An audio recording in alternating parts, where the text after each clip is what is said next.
الحمد للہ رب العالمین والصلاة والسلام علی سید الانبیاء والمرسلین، اما بعد۔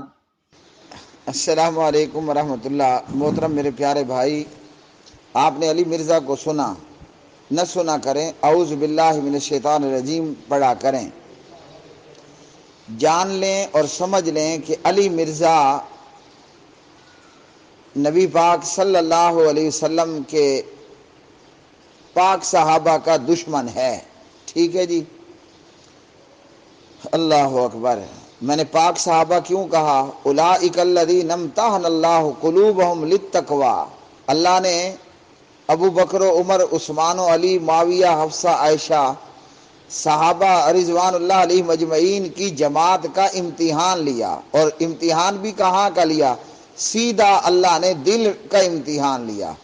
امتحان اللہ قلوبہم، اور جب اللہ نے امتحان لیا تو تمام صحابہ کا رزلٹ کیا نکلا؟ التقوی۔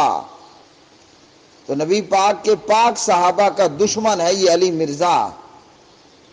ایسی چھپکلیوں کو، ایسے بچھوؤں کو اللہ سبحانہ و تعالیٰ نیست و نابود فرمائے، اور اللہ ان کو رسوا اور ذلیل کرے جو نبی کے صحابہ کے دشمن ہیں۔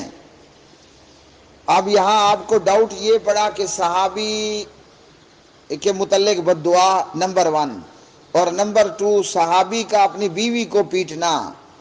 جہاں تک ہے بد دعا کی بات، تو ایک موقع پر نبی پاک علیہ السلام نے چند لوگوں کے متعلق بد دعا ضرور کی، لیکن اللہ سبحانہ و تعالیٰ نے فرمایا لیس علیک ھداھم ولکن اللہ یہدی من یشاء۔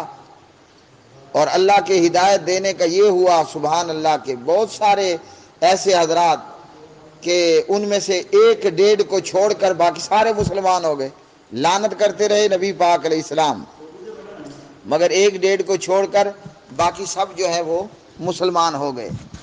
تو بد دعا یا لعنت کی تو ہوئی یہ بات۔ اس کے بعد آپ کا بھلا ہو بیوی کو پیٹنے میں میرے بھائی، کوئی شخص اگر اپنی بیوی کو پیٹ دیتا ہے تو وہ اس کے مسلمان ہونے یا اس کے صحابی ہونے کے تو منافی نہیں ہے۔ بیوی کو پھینٹی لگانے کا ذکر تو خود قرآن مجید میں موجود ہے۔ ہاں، جانوروں کی طرح نہیں مارنا۔ قرآن پاک میں ہے الرجال قوامون علی النساء بما فضل اللہ بعضهم علی بعض وبما انفقوا من اموالهم فالصالحات قانتات حافظات للغیب بما حفظ اللہ واللاتی تخافون نشوزہن فعظوہن واہجروہن فی المضاجع واضربوہن۔